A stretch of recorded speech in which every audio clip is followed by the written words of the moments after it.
العبد ولم يكن له من العمل ما يكفرها ابتلاه الله بالحسن ليكفرها عنه.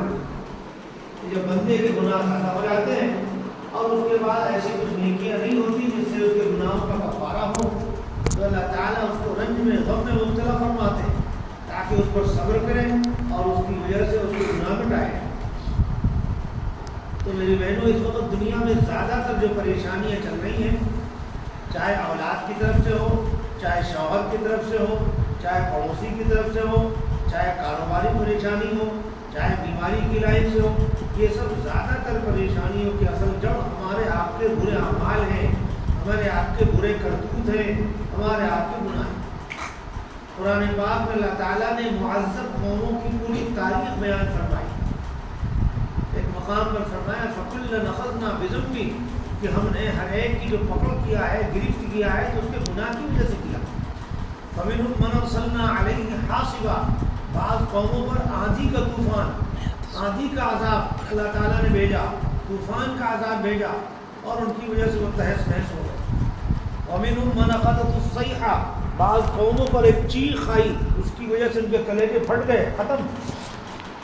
وَمِنْهُمْ مَنْ خَسَفْنَا بعض قوموں کو اللہ تعالیٰ نے زمین میں دھسا دیا. وَمِنْهُمْ مَنْ أَغْرَقْنَا اور بعض کو پانی میں ڈبا کے ہلاک کر کے ختم کر دیا. اب یہ سب تاریخ سن کے کبھی دل میں خیال نہ آوے کہ نعوذ باللہ اللہ تعالیٰ ظلم کرتے ہیں. فرمایا وَمَا كَانَ اللَّهُ لِيَظْلِمَهُمْ اللہ تعالیٰ ظلم نہیں کرتے وَلَكِنْ كَانُوا أَنفُسَهُمْ يَظْلِمُونَ بلکہ بندے گناہ کر کے اللہ کے قہر و عذاب کو دعوت دے کے یہ اپنی جانوں پر خود ظلم کرتے ہیں. گناہ کرنا یہ اللہ کے قہر و غضب کو دعوت دینا ہے. قرآن میں وَمَن يَتَعَدَّ حُدُودَ اللَّهِ فَقَدْ ظَلَمَ نَفْسَهُ جو بھی اللہ کے قانون کو توڑتا ہے وہ گویا اپنی جان پر ظلم کرتا ہے. تو اگر ہم چین چاہتے ہیں, سکون چاہتے ہیں, عزت چاہتے ہیں, عافیت چاہتے ہیں تو ہمیں چاہیے کہ ہم گناہ چھوڑیں. گناہوں کے اثرات عالم کی ہر چیز پر, یہاں تک کہ موسم پر بھی پڑتے ہیں. ایک روایت میں ہے, اس کا خلاصہ ہے کہ جب بندے اپنے گناہوں کی وجہ سے اس کے مستحق ہو جاتے ہیں کہ ان کو زمین میں دھسا دیا جائے یا ان کی صورتیں بگاڑ دی جائیں, مگر اللہ تعالیٰ اپنی کسی حکمت سے یہ بڑا عذاب نہیں بھیجتے تو اس سے کم درجے کا 3 عذاب ضرور آ کے رہتا ہے. وہ 3 عذاب کیا آتا ہے؟ نمبر 1 غلت اسعارها کہ چیزوں کا بھاؤ بڑھا دیا جاتا ہے, یعنی مہنگائی کا عذاب مسلط کر دیا جاتا ہے. مہنگائی آسمان سے بات کرے. دیکھ لو اس وقت کیسی مہنگائی چل رہی. ابھی میں 2-4 دن پہلے مارکیٹ گیا تھا, سبزی خریدنا تھا, تو ہمارے مولانا صاحب کو پیسہ دیا کہ جاؤ بھائی سبزی لے کے آؤ. تو آئے مارکیٹ سے, کہنے لگے ادرک 250 روپے کلو چل رہی ہے, ٹماٹر 150 روپے کلو چل رہا ہے اور لوکی 80 روپے کلو چل رہا ہے. ارے ہنس رہے, یہ سب گناہ کی وجہ سے. کون سے گناہ؟ زیادہ تر یہ موبائل کا گناہ چل رہا ہے, بے حیائی کا گناہ. تو حدیث پاک کا مضمون ہے کہ جب بندے اپنے اعمال کی وجہ سے اس کے مستحق ہو گئے تو ان کو زمین میں دھسا دیا جائے, صورتیں بگاڑ دی جائیں, اور یہ بڑا عذاب اگر نہیں آ رہا ہوگا تو اس سے کم درجے کا 3 عذاب ضرور آ کے رہے. تو 3 عذاب کیا؟ نمبر 1 غلت اسعارها چیزوں کا بھاؤ بڑھا دیا جائے. دوسرے وَيَحْبَسُ عَنْهَا أَمْطَارُهَا بارش روک لی جائے. تیسرے وَيَلِي عَلَيْهَا أَشْرَارُهَا ان میں جو شریف قسم کے لوگ ہیں وہی حاکم بنا کے مسلم. اب دیکھ لو تینوں عذاب کیسا کھلا ہوا نظر آ رہا ہے. تو اگر ہم چاہتے ہیں مہنگائی سے نجات مل جائے, ظالم حکام کے ظلم سے نجات مل جائے, تو ہر آدمی جس گناہ کے اندر مبتلا ہے اس کو چھوڑ دے, توبہ کر لے, معافی مانگے. میرے بہنوں, گناہوں کے اثرات موسم پر بھی پڑتے ہیں, بارش پر بھی پڑتے ہیں. بعض روایات میں ہے کہ بندے اگر میری بات مان کے زندگی گزاریں, گناہ نہ کریں, تو اللہ تعالیٰ فرماتے ہیں میں بارش ایسی برساؤں گا کہ رات کو وہ سوتے رہیں گے اور بارش برسا کے ان کی ضرورتیں پوری کر دوں گا. بجلی کی کڑک کی آواز بھی ان کے کانوں تک نہیں پہنچے گی, اور دن کو جب اٹھیں گے تو سورج نکلا رہے گا. کیا مطلب؟ جب بارش ہوتی ہے, آج کل دیکھو یہ دھندے والے سے پوچھو کاروبار کیسا چل رہا, کیا مولانا صاحب بارش کی وجہ سے سب ٹھنڈا. تو بارش تو ہو رہی ہے لیکن بارش دن میں ہونے کی وجہ سے بہت سا نظام درہم برہم ہو جاتا ہے, آدمی جا نہیں سکتا, جانا مشکل, آنا مشکل. تو اللہ تعالیٰ فرما رہے ہیں کہ اگر میرے بندے میری بات مان کے زندگی گزاریں گے، اطاعت کریں گے، گناہ سے بچیں گے، تو میں بارش بھی بھیجوں گا، پانی کی ضرورت بھی پوری ہو جائے گی، اور اس بارش کے موسم کی وجہ سے ان کا نظام معاش درہم برہم نہیں ہوگا۔ رات کو جب سوتے رہیں گے بارش برسا دوں گا، موسم ٹھنڈا ہو جائے گا، ضرورت پوری ہو جائے گی، اور بجلی کی کڑک و گرج کی جو آواز ہوتی وہ بھی ان کے کانوں میں نہیں پہنچے گی، اور صبح اٹھیں گے تو سورج بھی نکلا رہے گا۔ یہ سب کب ہوگا؟ جب بندے بات مان کے زندگی گزاریں۔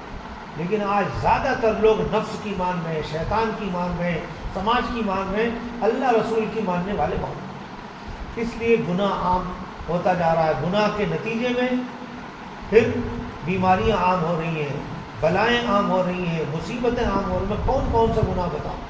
ابھی ایک علاقے میں گیا تو پتہ چلا سود کی لعنت میں لوگ مبتلا ہیں۔ حدیث پاک میں ہے ما ظہر الربا والزنا فی قریۃ الا اذن اللہ بہا۔ یہ حضرت عبداللہ بن مسعود کی روایت ہے۔ وہ کہتے ہیں جس کسی بستی میں زنا اور سود کا گناہ عام ہو جاتا ہے تو اللہ تعالیٰ اس پوری بستی کو ہلاک کرنے کی اجازت دیتے ہیں۔ آج دیکھ لیں گناہ کتنے عام ہیں۔ تو گناہ کے اثرات کائنات کے ہر چیز پہ پڑ گئے۔ مسلم شریف کی ایک روایت یاد آئی تو سناؤں، اسے سمجھ لو کہ گناہ کے اثرات کائنات کے ذرے ذرے پر پڑ گئے۔ حضرت ابو قتادہ رضی اللہ تعالیٰ راوی حدیث ہے، کہتے ہیں رسول اللہ صلی اللہ علیہ وسلم ایک جنازے کے پاس سے گزرے تو اس جنازے کو دیکھ کر حضور نے فرمایا مستریح و مستراح منہ، یہ جو جنازہ ہے یعنی جو آدمی دنیا سے گیا ہے وہ اس حال میں گیا ہے کہ یا تو اس کی وجہ سے دوسروں کو راحت ملی، آرام ملا، یا اس کو آرام و راحت ملا۔ صحابہ نے پوچھا کیا مطلب؟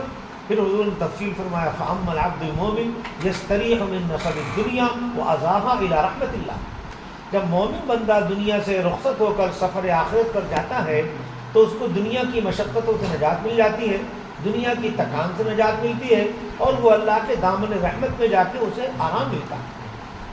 وَأَمَّا الْعَبْدُ الْفَاجِرُ، اور فاجر یعنی گنہگار بندہ یا بندی جو آوارہ ہیں، منمانی زندگی گزارتے ہیں، جب وہ دنیا سے جاتے ہیں تو تستریح منہ العباد والبلاد والشجر والدواب۔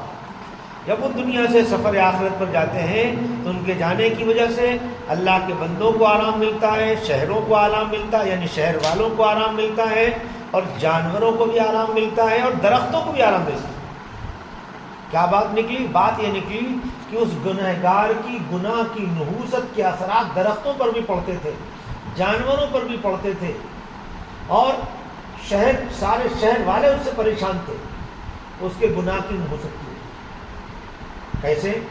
جب ایک آدمی گناہ کرتا ہے تو بعض مرتبہ وہ ایسا گناہ کرتا ہے تو اس کے گناہ کی نحوست کی وجہ سے اللہ تعالیٰ ناراض ہو جاتے ہیں، اور ناراض ہو کر اللہ باران رحمت کو روک لیتے ہیں۔ اب یہ رحمت کی بارش اللہ نے روک لیا، سوکھا پڑ گیا، قحط پڑ گیا۔ اب جب قحط پڑ گیا تو کھیتیاں جلنے لگیں، فصلیں تباہ ہونے لگیں، پھل پھول درخت جو اگتے تھے سب بند ہو گئے، جانور مارے پیاس کے، مارے پانی کے بلبلا اٹھے۔ تو دیکھو گنہگار کے گناہ کی نحوست کی وجہ سے بارش رکی، اور اس بارش کے رکنے کی وجہ سے درخت بھی پریشان ہیں، جانور بھی پریشان ہیں۔ اس حدیث سے ثابت ہوا کہ گنہگار کی گناہ کی نحوست کے اثرات کائنات کے ذرے ذرے پر پڑتے ہیں۔ حضرت موسیٰ علیہ السلام کے زمانے کا واقعہ، ایک مرتبہ قحط پڑ گیا، سوکھا پڑ گیا۔ حضرت موسیٰ علیہ السلام ایک بہت بڑی جماعت کو لے کر میدان میں جمع ہوئے اور بہت دیر تک دعائیں کی، روئے گڑائے، مگر اللہ کی رحمت متوجہ نہیں ہوئی، بارش نہیں ہوئی۔ پھر حضرت موسیٰ علیہ السلام نے اللہ کے دربار میں یوں دعا کی کہ یا اللہ اگر میرا کوئی مرتبہ آپ کے یہاں گھٹ گیا ہے تو آخری پیغمبر جناب محمد رسول اللہ صلی اللہ علیہ وسلم کا واسطہ دے کر ہم دعا مانگ رہے ہیں کہ بارش برسا دی۔ وہاں سے جواب آیا کہ موسیٰ آپ کا کوئی مرتبہ میرے یہاں گھٹا نہیں ہے، بات یہ ہے کہ آپ جس قوم کو لے کر آئے ہیں اس جماعت میں ایک بندہ ایسا ہے جو 40 سال سے ایک گناہ کے اندر مبتلا ہے، اور وہ گناہ کر کر کے میری بغاوت کر رہا ہے، نافرمانی اور سرکشی میں مبتلا ہے، لہذا جب تک وہ اس مجمع کے اندر رہے گا میری رحمت متوجہ نہیں ہوگی، میں بارش نہیں برساؤں۔ اب حضرت بہت پریشان ہوئے، حضرت نے کھڑے ہو کر اعلان کیا کون ہے وہ بندہ، کون ہے وہ شخص جس کی گناہ کی نحوست کی وجہ سے اللہ نے رحمت کی نظر پھیر لی ہے اور اللہ کی رحمت متوجہ نہیں ہو رہی ہے، وہ 40 سال سے وہ گناہ کے اندر مبتلا ہے، وہ نکل جائے اس مجمع سے۔ اب حضرت نے اعلان کیا ہاں تم جا، جاؤ جاؤ ٹھیک ہے ہاں ابھی تو تم کر لو وضو کر کے کرو ٹھیک. حضرت نے جب اعلان کیا تو اس اعلان کے بعد کسی کی ہمت نہیں پڑی کہ وہ مجمع سے باہر جائے.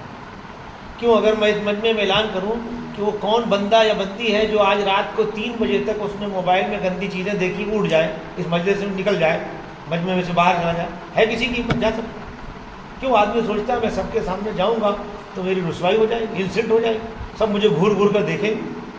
اسی طرح وہ بھی پریشان ہوا کہ اگر میں اس مجمع میں سے جا رہا ہوں تو اتنی ساری پبلک مجھے گھور کر دیکھے گی اور میری انسلٹ ہو جائے گی, توہین ہو جائے گی, سب کے سامنے میں رسوا و ذلیل ہو جاؤں گا. تو وہ بیچارہ نکلنے کی ہمت بھی نہیں کر رہا, مگر یہ سوچ کے پریشان بھی ہے اگر میں جاتا نہیں ہوں تو میری وجہ سے پوری امت پریشان ہے, بارش نہیں ہو رہی, پبلک پریشان, میں کیا کروں. وہ بیچارہ بہت دیر تک جھجلایا, پیش تاپ کھایا, سوچا کیا کروں, جاتا ہوں تو رسوا ہوتا ہوں اور نہیں جاتا ہوں تو میری وجہ سے پوری امت پریشان. آخر کار درمیان کا یہ راستہ اسے سمجھ میں آیا کہ بس جلدی سے منڈی نیچے کرو اور دل سے اللہ کی طرف متوجہ ہو جاؤ اور اپنے ایک ایک گناہ کو سوچ سوچ کے اللہ سے معافی مانگ لو, توبہ کر لو, یہی عافیت کا راستہ ہے. بس اس نے منڈی نیچی کی اور دل میں اس نے توبہ شروع کیا اور گلگلانا شروع کیا, اللہ سے معافی مانگی کہ اللہ آج بچا دیجئے, آج رسوائی سے بچا دیجئے. سب گناہوں سے توبہ کرتے ہیں, معافی مانگتے ہیں. اور جب وہ خاص طور سے چغلی کے گناہ میں مبتلا تھا, چغلی کرتا, بس صاحب جیسی اس نے توبہ کر لیا, یاد رکھو جیسے گناہ کرنے سے اللہ تعالیٰ بہت ناراض ہوتے ہیں, بہت خفا. میں نے حدیث پڑھی ہے, اس میں اللہ تعالیٰ فرماتے ہیں, حضور فرماتے ہیں ایاک والمعصیہ فإن بالمعصیۃ حل سقط. دیکھو گناہ کرنے سے بہت ڈرو, بچو. جب کوئی گناہ کرتا ہے تو پر اللہ کا غصہ حلال ہو جاتا ہے. تو گناہ کرنے سے اللہ تعالیٰ کا قہر و غضب نازل ہوتا ہے, اللہ کا غصہ حلال ہو جاتا ہے. گناہ ایسی منحوس تھی, گناہوں کی نحوست کے اثرات پتھر پر بھی پڑ جاتے ہیں, اس کی وجہ سے پتھر بھی متاثر ہوتا ہے. میں آپ کو حدیث سناؤں, حدیث پاک میں ان الحجر الاسود نزل من الجنت وهو اشد بیاضا من اللبن فسودت خطایا بنی آدم. یہ حدیث کہ کعبۃ اللہ میں جو پتھر حجر اسود لگا ہوا ہے اصل میں یہ وہ پتھر ہے جو جنت سے لایا گیا, اور جب جنت سے آیا تھا تو دودھ سے بھی زیادہ سفید تھا. پھر کالا کیسے ہو گیا؟ گنہگار انسانوں نے اس کو چھویا, ٹچ کیا. ان گنہگاروں کی گناہوں کی نحوست کے اثرات پتھر پر ایسے پڑے کہ وہ پتھر جو دودھ سے زیادہ سفید تھا اس پر اتنا اثر ہوا کہ وہ کالا ہو گیا, اور اتنا کالا کہ آج کالا پتھر اس کا نام. پتہ چلا گناہ کی نحوست کے اثرات پتھر پر بھی پڑتے ہیں. اور اسی حدیث سے یہ پتہ چلا کہ گناہ کی وجہ سے کلر بھی چینج ہو جایا کرتے ہیں. دیکھو پہلے وہ سفید تھا, کالا ہو. میں اس مجلس میں سمجھانا چاہتا ہوں کہ دیکھو گناہ کی نحوست کے اثرات کہاں تک پہنچتے ہیں. گناہ کی نحوست کی وجہ سے ہوا کے اندر بدبو پیدا ہو جاتی ہے. حضرت جابر روایت کرتے ہیں کہ ایک مرتبہ رسول اللہ صلی اللہ علیہ وسلم کے ساتھ بیٹھے تھے, فرتفعت ریح منتنا, اچانک بدبودار ہوا اٹھی. پھر حضور نے خود ہی پوچھا تدری ما هذه, جانتے ہو یہ ہوا کہاں سے آئی, کیسی ہے, یعنی اس کے اندر بدبو کہاں سے آئی. پھر خود ہی ارشاد فرمایا فلاں جگہ پر مشرکین بیٹھے ہوئے مومنین کی غیبت کر رہے ہیں, یہ ہوا وہاں سے ٹچ ہو کے آئی ہے, اس لیے اس کے اندر بدبو آئی. پتہ چلا گناہ کی نحوست کے اثرات ہوا پر پڑتے. ارے بھائی وہ مشہور دعا تم لوگ کھانے پانی جب پیتی ہو تو یا پیتے ہو تو دعا پڑھتے ہو, کیا دعا؟ الحمدللہ الذی سقانا عذبا فراتا برحمتہ ولم یجعلہ ملحا اجاجا بذنوبنا. پانی پیو تو یہ دعا پڑھا کرو. تمام تعریف اس اللہ کے لیے ہے جس اللہ نے اپنی رحمت سے اس پانی کو میٹھا اور ٹھنڈا بنایا, اور ہمارے گناہوں کی وجہ سے اس پانی کو نمکین اور شور اور کھارا نہیں بنایا. پتہ چلا کہ گناہ کی نحوست سے میٹھا پانی کھارا ہو جاتا ہے. اب اس پر واقعہ سنو. مولانا رشید احمد گنگوئی رحمۃ اللہ علیہ کی خانقاہ میں وہاں ایک کنواں تھا. اس زمانے میں کنویں سے پانی نکال کے لوگ مٹی کی لوٹے میں ڈالتے, پھر وضو کیا کرتے, اپنا استعمال میں لاتے. تو حضرت کی خانقاہ میں جو کنواں تھا پانی نکالتے تھے, اس کنویں کا پانی میٹھا تھا. مگر ایک صاحب وہاں پہنچے, دیکھا تو لوٹے میں پانی بھرا رکھا ہے اور اسی کنویں سے نکالا گیا. تو انہوں نے جیسے ہی لوٹے کے پانی کو منہ میں ڈالا تو پانی بہت ہی کڑوا تلخ ہے, حالانکہ اس کنویں کا پانی تو میٹھا. حضرت سے بتایا, حضرت نے بھی چکھا تو دیکھا واقعی پانی تلخ ہے. حضرت نے کہا اچھا سب لوگ کلمہ پڑھو. حضرت نے خود بھی کلمہ پڑھا اور لوگوں سے کلمہ پڑھوایا، پھر دعا کی، کہا اب جا کے چکھو۔ تھوڑی دیر اللہ کا ذکر کیا، کلمہ پڑھا، دعا کی، اور پھر اس کے بعد اسی پانی کو چکھوایا تو وہ پانی اب میٹھا ہو گیا۔ ان لوگوں نے پوچھا حضرت کیا قصہ، پہلے یہ کیسے کھارا ہوا پھر اب میٹھا ہو گیا؟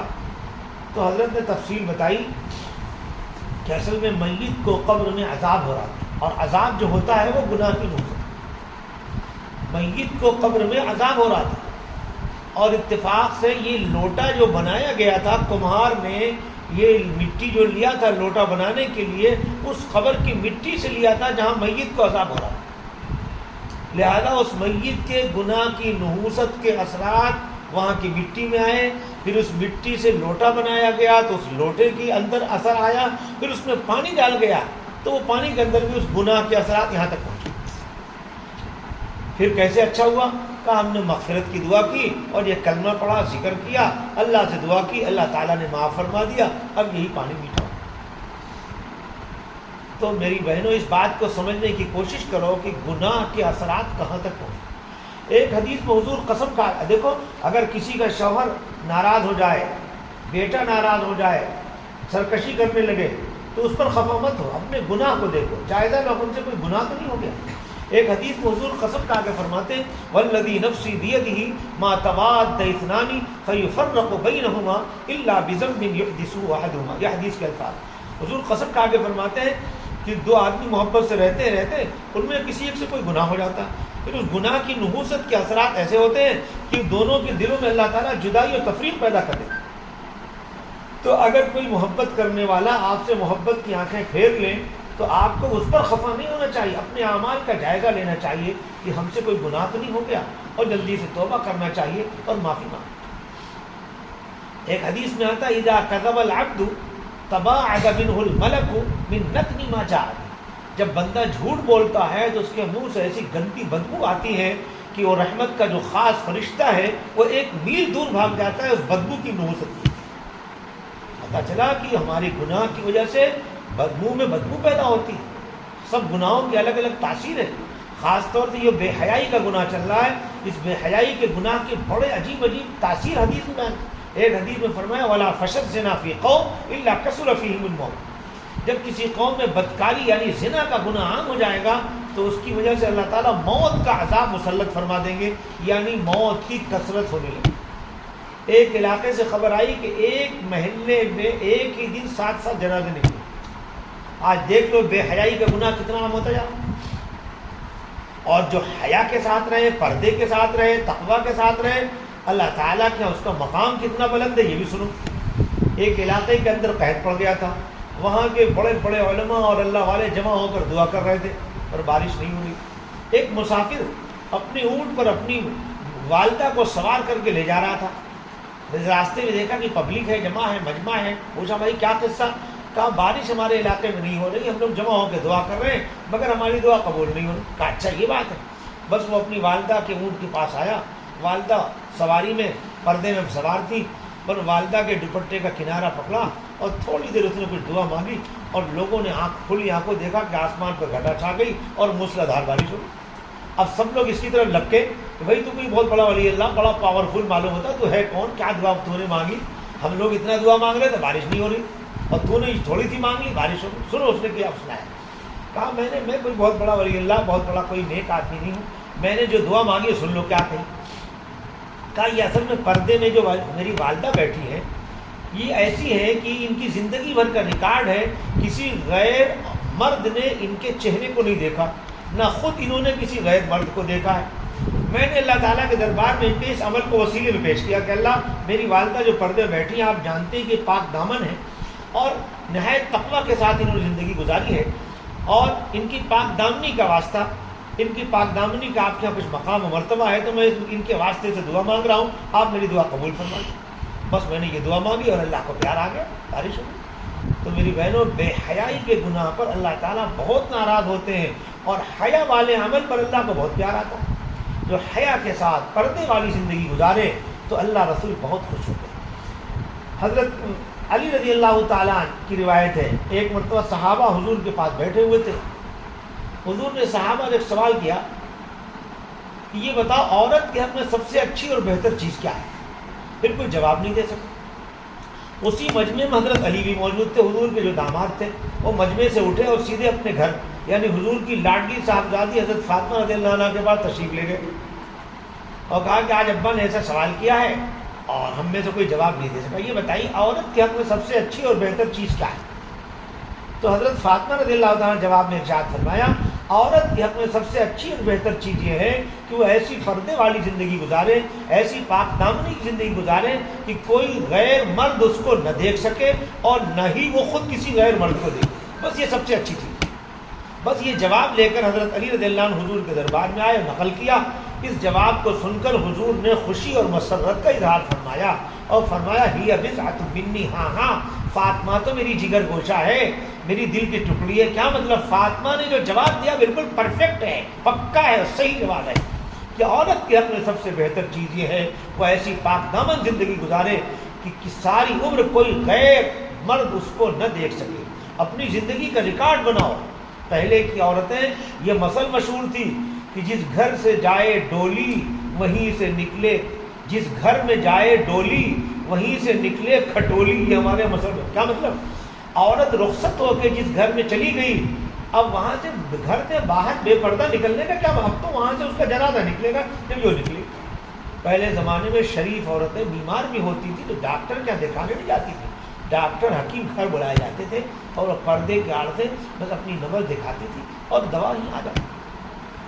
آج ہم تفریح کرنے کے نام پر، سامان خریدنے کے نام پر ہم نے مارکیٹ کے چکر لگا لگا کے اپنے کو تھکا دیا اور پتہ نہیں کتنے مردوں کو گنہگار کیا اور اللہ کی کتنی لعنتیں اتروائیں، کیونکہ روایت میں آتا ہے لعن اللہ الناظر والمنظور الیہ، اللہ کی لعنت نازل ہوتی ہے جب کوئی حرام کو دیکھتا ہے اس پر بھی اور جب کوئی دیکھنے کا موقع فراہم کرتا اس پر۔ اگر ہم اور آپ بے پردہ، مثلا عورت بے پردہ باہر نکلی اور اس کو دیکھ کے مردوں نے گناہ کیا تو ان کی وجہ سے مرد پر بھی لعنت نازل ہوئی اور آپ پر بھی لعنت، تو گویا اللہ کی لعنت کے اتروانے کا سبب آپ بنی، آپ کا گھر سے بے پردہ باہر نکلنا نہیں۔ اس لیے میری بہنوں حیا اختیار کرو، ہمارے دین و مذہب کی بنیادی حیا پر ہے۔ حدیث پاک میں آتا ہے الحیاء شعبۃ من الایمان، حیا تو ایمان کا عظیم شعبہ۔ ایک حدیث میں فرمایا الحیاء والایمان قرنا جميعا فاذا رفع احدهما رفع الاخر، حیا اور ایمان یہ دونوں لازم ملزوم ہیں، اگر ایک چلا گیا تو پیچھے پیچھے دوسرا بھی۔ کیا مطلب؟ اگر حیا نکل گئی تو ایمان کا باقی رکھنا بہت مشکل۔ حضور نے صاف صاف فرما دیا لم تستحی فاصنع ما شئت، جب تو حیا نکل گئی پھر جو چاہے کر، یعنی اگر حیا نکل گئی تو آدمی بڑا سے بڑا گناہ کر سکتا اور پھر اس پر بڑی سے بڑی مصیبت آ سکتی۔ ایک حدیث میں ہے ما ظہرت فاحشہ فی قوم قط یعمل بها فیہم علانیہ الا ظہر فیہم الطاعون ولو جاعوا التی لم تکن فیہم، جب کسی قوم میں بے حیائی کا گناہ عام ہو جائے گا تو اس کی سزا میں اللہ تعالیٰ طاعون کی بیماری کو عام، اور طاعون کیا ہے؟ ایک وبائی بیماری۔ پھر فرمایا ایسی نئی نئی بیماریاں پیدا ہو جائیں گی جو اس سے پہلے تھی۔ تو نئی نئی بیماریوں کے آنے کا ایک بہت بڑا سبب کیا ہے؟ بے حیائی کا گناہ۔ اب بتاؤ عورت کا وی کٹ گلا بنانا کہ سینہ بھی نظر آوے، سینے کے نیچے کا حصہ نظر آوے، بلاؤ یہ حیا ہے کہ بے حیائی؟ عورت کا بال کھولے پھرنا یہ حیا ہے کہ بے حیائی؟ عورت کا سب کے سامنے گال کھولے پھرنا یہ حیا ہے کہ بے حیائی؟ ارے عورت کی آواز تک کو پردہ کہا گیا۔ سوچو حاجی لوگ حج میں جا رہے ہیں، انہیں کہا جا رہا ہے کہ بلند آواز سے لبیک پڑھو، اللہ کو یہ پسند ہے، لیکن عورت کے لیے لبیک جیسا پاکیزہ کلمہ یہ زور سے کہلوایا گیا کہ آہستہ سے بولو۔ نماز میں 3 نمازیں، عشاء، فجر اور مغرب، 3 نمازوں میں زور سے قرآن پڑھنا لازم اور واجب قرار دیا گیا، لیکن عورتوں کے لیے کیا قانون بنایا کہ جیسے ظہر اثر میں مرد آہستہ پڑھتے یہ 5 نمازوں میں آہستہ پڑھیں۔ زور سے قرآن نہیں سنوایا گیا، زور سے لبیک تم سے نہیں کہلوایا گیا۔ تو کیا تمہاری آپس کی آوازیں لبیک سے زیادہ قیمتی ہیں، قرآن سے زیادہ قیمتی ہیں؟ تم زور سے ایسا بات کرتی ہو کہ غیر مردوں کے کان میں تمہاری آواز جاتی ہے۔ میری بہنوں اپنے مقام کو پہچانو، تمہارا مقام اور مرتبہ بہت بلند ہے۔ اگر تم تقویٰ کے ساتھ رہو گی، پرہیزگاری کے ساتھ رہو گی تو تمہاری گود میں پلنے والا بچہ اپنے وقت کا ولی اللہ بنے گا، تمہاری گود میں پلنے والا بچہ اپنے وقت کا اشرف علی تھانوی بنے گا، اپنے وقت کا مولانا الیاس صاحب بنے گا، شیخ عبد القادر جیلانی بنے گا۔ اور خدا نخواستہ تمہاری گودیں گندی ہو گئی تو تمہاری گود میں پلنے والا بچہ آوارہ ہوگا، مرڈر کرنے والا ہوگا، حرام کاری کرنے والا ہوگا۔ آج کل دیکھو، پہلے لوگ 12-14 بچوں کے باپ ہوتے تو پتہ نہیں چلتا، آج ایک 2 بچے لے کے پریشان۔ میں آندھرا میں ایک جگہ تھا، ایک صاحب اپنے بچے کو لے کے آئے، کہنے لگا حضرت یہ بہت شرارت کرتا ہے، بہت ستاتا ہے۔ میں نے کہا ٹھیک ہے ہوگا، کہا نہیں بہت پریشان تھا، بہت ستاتا۔ میری زبان سے نکل آیا کہ ایسا لگتا ہے کہ ٹی وی دیکھ کے یہ پیدا ہوا ہے۔ بس وہ چپ ہو گئے۔ اب سمجھ جاؤ، پہلے تو ٹی وی دیکھتے تھے، اب موبائل دیکھ کے پیدا۔ تو جب حرام کاری کر کے بچے پیدا ہوں گے تو وہ چین سے خود بھی نہیں رہیں گے، ماں باپ کو بھی چین سے۔ آج دیکھو اکثر گھروں میں 1-2 بچوں نے ناک میں دم کر رکھا ہے، ماں باپ کو چین، رات وہ لیے پھراتے ہیں اور سونے نہیں دیتے، دن کو بھی ستاتے، رات کو بھی ستاتے۔ کیوں؟ ہماری گودیں گندی ہو گئی، گانے سننا، گندی فلم دیکھنا، موبائل میں عام چیزیں دیکھنا، بس اسی حالت میں ہم بچے کو پال رہے ہیں اور پرورش کر رہے ہیں اور دودھ پلا رہے ہیں، پھر آگے وہ بچے ہوں گے کیسے؟ اس لیے میری بہنوں، اللہ سے ڈرو، اور اس ڈرنے کا تقاضا ہے گناہ چھوڑ۔ جیسے کوئی گناہ کرنے سے اللہ پاک ناراض ہوتے ہیں، جب کوئی گناہ چھوڑ کے توبہ کرتا ہے تو اللہ کو پیار بھی آ جاتا ہے بہت جلدی۔ سنو وہ واقعہ میں تمہیں سنا رہا تھا، کہاں چھوڑا تھا میں نے؟ حضرت موسیٰ علیہ السلام کے زمانے میں کہ وہ نوجوان کو ایک عادت تھی گناہ کی، کیا؟ چغلی کے گناہ کی عادت تھی، وہ 40 سال سے اس میں مبتلا تھا۔ پھر اسی واقعے سے یہ بھی سمجھو کہ اس پورے مجمع میں سب آدمی گنہگار نہیں تھے، ایک گنہگار تھا، اور اس ایک آدمی کو 10 گناہ کی عادت نہیں، 1 گناہ کی عادت تھی۔ اور اس ایک گنہگار کے 1 گناہ کی نحوست ایسی ظاہر ہوئی کہ جلیل القدر پیغمبر جماعت میں موجود ہے، مگر اللہ کی رحمت رک گئی، نہیں آ رہی، بارش نہیں ہو رہی، بارش نہیں ہو رہی۔ ایک زواجر نام کی کتاب ہے، حافظ ابن حیثمی کی، بہت بڑے محدث گزرے، اس کے مقدمے میں لکھا ہے وہاب ابن منبہ کے حوالے سے کہ اللہ تعالیٰ فرماتے ہیں کہ جب بندے میری بات مان کر زندگی گزارتے ہیں تو میں ان سے راضی اور خوش ہو جاتا ہوں، اور جب میں راضی اور خوش ہو جاتا ہوں تو ان کی زندگی میں برکتیں نازل فرماتا ہوں۔ اور آگے فرمایا لا نہایت علی برکتی، اللہ پاک فرماتے میری برکت کی کوئی حد نہیں۔ پھر آگے فرمایا جب بندے منمانی کرتے ہیں، گناہ کرتے ہیں تو میں ان سے ناراض ہو جاتا ہوں، اور جب ناراض ہو جاتا ہوں تو ان پر لعنت نازل کرتا ہوں۔ اور آگے یہ فرمایا کہ اور میری لعنت کا اثر ان کی 7ویں نسل تک باقی رہتا ہے۔ پتہ چلا گناہ ایسی منحوس چیز ہے کہ ایک گنہگار کی گناہ کی نحوست کے اثرات اس کی 7ویں پشت تک کچھ نہ کچھ باقی رہتا ہے۔ اس لیے میری بہنوں، جو جس گناہ کے اندر مبتلا ہے اس گناہ کو چھوڑ دے، توبہ کر لے، اللہ سے معافی۔ اب دیکھو اب اس نوجوان نے کیا کیا، بس اس نے سوچا کہ اگر میں مجمع سے جا رہا ہوں سب کے سامنے ذلیل ہو جاؤں گا، رسوا ہو جاؤں گا، اور نہیں جاتا ہوں تو پبلک پریشان، لہذا دل سے اللہ کی طرف متوجہ ہو کے اس نے توبہ کر دی، خوب توبہ کیا، خوب گڑگڑایا، معافی مانگی، اللہ کو پیار آ گیا۔ بس تھوڑی دیر میں لوگوں نے دیکھا آسمان پر گھٹا چھا گئی، پھر تھوڑی دیر میں ایسی موسلا دھار بارش ہوئی کہ گرمی چلی گئی، موسم ٹھنڈا ہو گیا، بالکل جل تھل ہو گیا، اور سب کے چہرے میں خوشی و مسرت کے آثار ظاہر ہو گئے۔ حضرت موسیٰ علیہ السلام نے اللہ سے پوچھا کہ اللہ آخر بارش ہوئی کس کی وجہ سے؟ کوئی بندہ تو مجمع سے باہر گیا نہیں۔ جواب آیا کہ ہاں جس کی وجہ سے بارش روک لیا تھا اسی کی وجہ سے انہیں بارش برسائی ہے۔ پھر پوچھا اچھا اللہ تعالیٰ اس بندے کا پتہ تو بتا دیا جائے جس کی وجہ سے بارش ہوئی ہے۔ جواب ارشاد ہوا جب اس بندے نے مجھ سے لڑائی کر رکھی تھی اور نافرمانی کرتا تھا، بغاوت کرتا تھا، جب تو ہم نے اس کو رسوا کیا نہیں، اب تو اس نے ہم سے صلح کر لی ہے، لہٰذا اس کا پتہ بتا کر ہم کیسے اس کو رسوا کریں؟ تو اللہ تعالیٰ اپنے بندوں پر اتنے مہربان ہے، اگر کوئی توبہ کر لیتا ہے، گناہوں سے معافی مانگ لیتا ہے تو اللہ تعالیٰ بہت جلدی خوش ہو جاتے ہیں۔ لہذا ہر ایک اپنے اپنے گناہ کو سوچے، اور جس کے جو بھی گناہ ہیں وہ سچے دل سے اللہ کی طرف متوجہ ہو کے توبہ کر لے اور معافی مانگ لے۔ میری بہنوں، توبہ بہت بڑی دولت ہے۔ حدیث میں آتا تائب من الذنب کمن لا ذنب لہ، گناہوں سے توبہ کر لینے والا ایسا ہے جیسے کہ اس نے گناہ کیا۔ ایک حدیث قدسی یاد آئی، اللہ تعالیٰ ارشاد فرماتے ہیں یا ابن آدم انک ما دعوتنی ورجوتنی غفرت لک علی ما کان منک ولا ابالی، اے آدم کا بیٹا جب تک تو مجھ سے امیدیں لگائے رکھے گا، مجھ سے مانگتا رہے گا تو میں تیری دعا کو قبول کرتا رہوں گا، چاہے تیرا حال کتنا بھی خراب ہو تو کسی کا ہے۔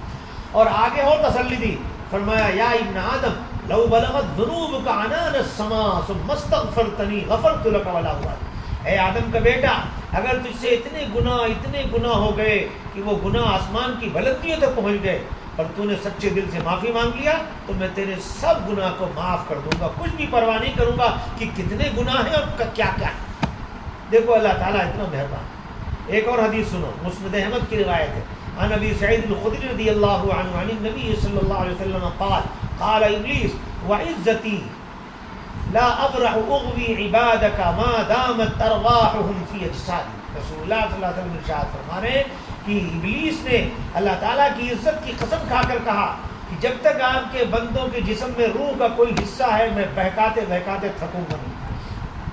خود قرآن پاک میں لآتینہم من بین ایدیہم ومن خلفہم وعن ایمانہم وعن شمائلہم, اس نے کہا میں دائیں سے بھی بہکاؤں گا, بائیں سے بہکاؤں گا, سامنے سے بھی, پیچھے سے بھی.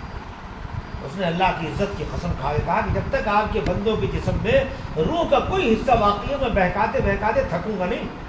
اللہ تعالیٰ نے بھی فرما دیا قال اللہ تبارک و تعالی وعزتی وجلالی لا ازال اغفر لهم ما استغفرونی. یہ ارشاد فرمایا, کہا جب تک, فرمایا مجھے قسم ہے میرے عزت کی بھی میرے جلال کی بھی, جب تک میرے بندے یا بندیاں مجھ سے معافی مانگتے رہیں گے, مغفرت مانگتے رہیں گے اور توبہ کرتے رہیں گے تو میں بھی معاف کرتے کرتے باز نہیں آؤں گا, معاف ہی کرتا رہوں. اس لیے میری بہنوں عقل مندی کا تقاضا یہ ہے اگر چین, سکون, عزت, عافیت, راحت چاہتی تو گناہ نہ کرو. اگر بشریت سے کبھی مغلوب ہو کر گناہ ہو گیا تو پھر توبہ کرنے میں دیر نہ کرو, جلدی سے معافی مانگو. حضرت ابن عباس کی روایت ہے, ابو داود میں روایت ہے, عن ابن عباس رضی اللہ عنہ قال قال رسول اللہ صلی اللہ علیہ وسلم, حضور نے ارشاد فرمایا, ارشاد فرمایا من لزم الاستغفار جعل اللہ له من كل ضیق مخرجا ومن كل ہم فرجا ورزقه من حیث لا یحتسب. تو استغفار کو لازم پکڑ لے, تو استغفار کو لازم پکڑ لے, یعنی کثرت سے استغفار کرے, بار بار گناہوں کی معافی مانگے تو اللہ تعالیٰ ہر ٹینشن سے اس کو نکال دیں گے, رنج کو دور فرمائیں گے, غم کو دور فرمائیں گے, اور روزی تو ایسی جگہ سے عطا فرمائیں گے جہاں سے اس نے سوچا بھی نہیں ہو. اس لیے میری بہنوں استغفار کو لازم پکڑ لو, اللہ کا ذکر کثرت سے کرو. ایک اور حدیث سنا کے بعد ختم کر رہا ہوں. عن ابی بکر الصدیق عن رسول اللہ صلی اللہ علیہ وسلم قال علیکم بلا الہ الا اللہ والاستغفار فإن ابلیس قال اہلکت الناس بالذنوب واہلکونی بلا الہ الا اللہ والاستغفار. حضور فرمانے لا الہ الا اللہ اور استغفار کی کثرت کرو, یہ دونوں چیزیں بہت پڑھو, بہت اس کا اہتمام کرو. پھر حضور نے ایک راز کھولا, ابلیس یہ کہہ رہا ہے کہ ہم نے تو گناہ کروا کروا کے لوگوں کو ہلاک کر دیا, مگر لوگوں نے لا الہ الا اللہ کثرت سے پڑھ پڑھ کے اور استغفار کی کثرت کر کر کے مجھ کو یعنی ابلیس کو ہلاک کر دیا. کیوں؟ ابلیس نے ایڑے چالے کر کے, بہکا کے, پھسلا کے گناہ کروایا تھا, اور سچے دل سے تم نے استغفار کر دیا, معافی مانگ لی, اور اللہ نے تمہارے سب گناہوں کو معاف کر دیا, تو اس کی سب محنت کا پانی گر گیا, اس کی کمر ٹوٹ گئی, اس کے حوصلے پست ہو گئے. تو خود ہی کہہ رہا ہے کہ گناہ کروا کروا کے ہم نے لوگوں کو ہلاک کیا, مگر لوگوں نے دو کام کر کر کے مجھ کو ہلاک کیا. کیا دو کام؟ ایک تو لا الہ الا اللہ کی کثرت, اور دوسرے استغفار. اس لیے میری بہنوں سب سے میں درخواست کروں گا کہ لا الہ الا اللہ کثرت سے کرو. ایک حدیث میں ہے کہ لا الہ الا اللہ اپنے کہنے والے سے بلاؤں کو ہٹاتا ہے. آج ہم بلاؤں کے, مصیبتوں کے دلدل میں پھنسے ہیں, مگر کثرت سے یہ کلمہ لا الہ الا اللہ نہیں پڑھتے. سب عورتیں ارادہ کریں کہ صبح شام کم از کم 100 مرتبہ, اور اگر ہو سکے تو 200 مرتبہ, اور ہو سکے تو 300 مرتبہ. ایک حدیث میں ہے کہ اگر کوئی آدمی روزانہ صرف 100 مرتبہ یہ کلمہ لا الہ الا اللہ کا معمول بنا لے گا, قیامت کے دن اس حال میں اٹھے گا کہ اس کا چہرہ 14ویں رات کی چاند کی طرح چمکے. ایک حدیث میں لیس علی اہل لا الہ الا اللہ وحشہ, جو لا الہ الا اللہ والا بن گیا اس پر کوئی گھبراہٹ نہیں ہوگی, نہ موت کے وقت ہوگی, نہ قبر میں ہوگی, اور نہ قبر سوٹتے وقت. اس لیے میری بہنوں یہ اللہ کا ذکر کثرت سے کرو. بزرگوں نے ایک طریقہ یہ بتایا ہے کہ لا الہ الا اللہ جب 10 مرتبہ ہو جائے تو ایک مرتبہ محمد الرسول اللہ صلی اللہ علیہ وسلم یہ کہہ کے کلمہ پورا کرو. ایسے 300 مرتبہ کم از کم استغفار کرو, 300 مرتبہ کم از کم درود شریف. باقی اگر 1000 مرتبہ تم نے درود شریف کا معمول بنا لیا, ایک روایت میں من صلی علیہ فی یوم 1000 مرۃ لم یمت حتی یبشر بالجنہ, جو روزانہ 1000 مرتبہ درود شریف پڑھنے کا معمول بنا لے گا اس کو موت نہیں آئے گی جب تک کہ جنت کی بشارت نہ مل جائے. اس لیے میں سب عورتوں سے گزارش کروں گا کہ کم از کم 1000 مرتبہ درود شریف پڑھنے کا معمول بنائیں, اور اگر روز نہ پڑھ سکیں تو جمعہ کو تو 1000 ضرور پڑھیں. روزانہ بھلے 300 500 پڑھیں, لیکن جمعہ کو درود پاک کی کثرت کریں. حضور نے حکم فرمایا ہے کہ جمعہ کے دن مجھ پر درود پاک کی کثرت۔ اللہ کا شکر، ہمارے بعض احباب کا جمعہ کے دن فون آتا ہے کہ آج ہم نے 12,000 درود شریف پڑھا، کسی کا فون آتا ہے ہم نے 14,000 درود شریف پڑھا، کوئی 5,000، کوئی 3,000۔ تو آج جمعہ کے دن کم از کم 1,000 مرتبہ بھی اگر آپ درود شریف پڑھ لیں گے تو آپ کو بشارت مل جائے گی۔ بس مجھے جو کہنا تھا میں نے سب کہہ دیا، اب عمل کرنا ہے۔ کیا کرنا ہے؟ ایک تو کثرت سے لا الہ الا اللہ کا معمول بنانا ہے، دوسرے کم از کم 300 مرتبہ استغفار۔ پھر استغفار بھی آپ جن الفاظ کے ساتھ چاہے کریں، لیکن ایک چھوٹا سا استغفار بتاتا ہوں، اس کی عجیب برکت حدیث میں ہے کہ وہ استغفار ایک مرتبہ آپ پڑھ لیں گی تو آپ کے بھی گناہ معاف ہوں گے اور امت کے بھی معاف ہوں گے اور کروڑوں نیکیاں بھی آپ کے کام میں آئیں۔ وہ استغفار کیا ہے؟ سب لوگ کہو اللہم اغفر لی وللمؤمنین والمؤمنات۔ اس استغفار کا ترجمہ کیا ہے؟ جب یہ کہو تو یہ خیال کرو کہ اللہ تعالیٰ سے کہہ رہے ہیں کہ اے اللہ ہمارے بھی گناہ معاف فرما دیجیے اور سب مسلمان مردوں عورتوں کے گناہ معاف۔ آج سب بڑی پریشانی کے اثر میں جب گناہ پھیلے، گناہوں کا ایک سیلاب ہے، طوفان ہے، امت کے گناہ نہیں چھوٹ رہا ہے، اس لیے اللہ کی رحمتیں نازل نہیں ہو رہی، بلائیں عام ہوتی جا رہی۔ تو اپنے گناہ کی معافی مانگو اور امت کے بھی گناہ کی معافی مانگو۔ تو یہ ایسا استغفار ہے کہ حدیث میں آتا من استغفر للمؤمنین والمؤمنات كتب اللہ لہ بكل مؤمن ومؤمنہ حسنہ، کہ اگر کوئی مومن مرد و عورتوں کے لیے اللہ سے مغفرت کی دعا مانگ دے گا تو ہر مومن مرد و عورت کی طرف سے ایک ایک نیکی اس کے لیے لکھوا دی جائے۔ تو اس کو زبان پہ چڑھا لو، چلتے پھرتے اٹھتے بیٹھتے کیا پڑھنا؟ اللہم اغفر لی وللمؤمنین والمؤمنات۔ اور اب یہ سورج ڈوبنے تک کوشش کرو کم از کم 1000 مرتبہ درود شریف ہو جائے۔ کوئی بھی درود شریف پڑھ سکتے ہیں۔ ایک چھوٹا سا درود میں بتاتا ہوں، چاہے تو اسے معمول بنا لو، صلی اللہ، سب لوگ کہو صلی اللہ علی سیدنا محمد، بس چھوٹا سا درود ہے۔ اس درود کے بارے میں حضرت خضر علیہ السلام کی روایت پھر حضرت شاہ ولی اللہ صاحب محدث دہلوی کے حوالے سے منقول ہے کہ جو اس درود کی کثرت کرے گا، اس درود کی برکت سے اللہ تعالیٰ اس کے چہرے کو بھی روشن فرما دیں گے اور دل کو بھی روشن فرما دیں گے۔ کتنا چھوٹا درود ہے، صلی اللہ علی سیدنا محمد۔ بس اللہ تعالیٰ عمل کی توفیق عطا فرمائے۔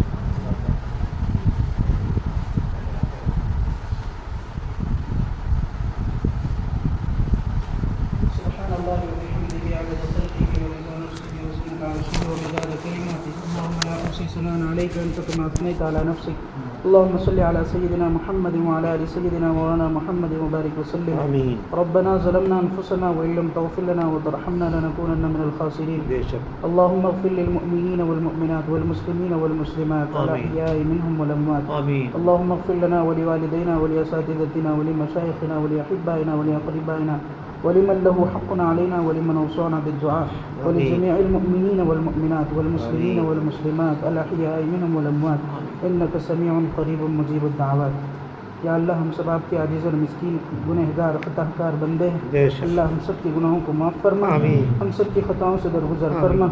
اے اللہ ہماری معصیتوں کی وجہ سے اے اللہ پوری دنیا کے اوپر یا اللہ پوری دنیا کے لوگ پورے پریشان حال ہیں۔ اے اللہ ہمارے گناہوں کو معاف فرما، اے اللہ ہماری معصیتوں سے اللہ ہم سب کو چھٹکارا نصیب فرما، اے اللہ ہمیں گناہوں سے چھٹکارا نصیب فرما۔ اے اللہ تیرے احکام کے مطابق پیارے نبی صلی اللہ علیہ وسلم کی سنتوں کے مطابق زندگی گزارنے کی توفیق نصیب فرما۔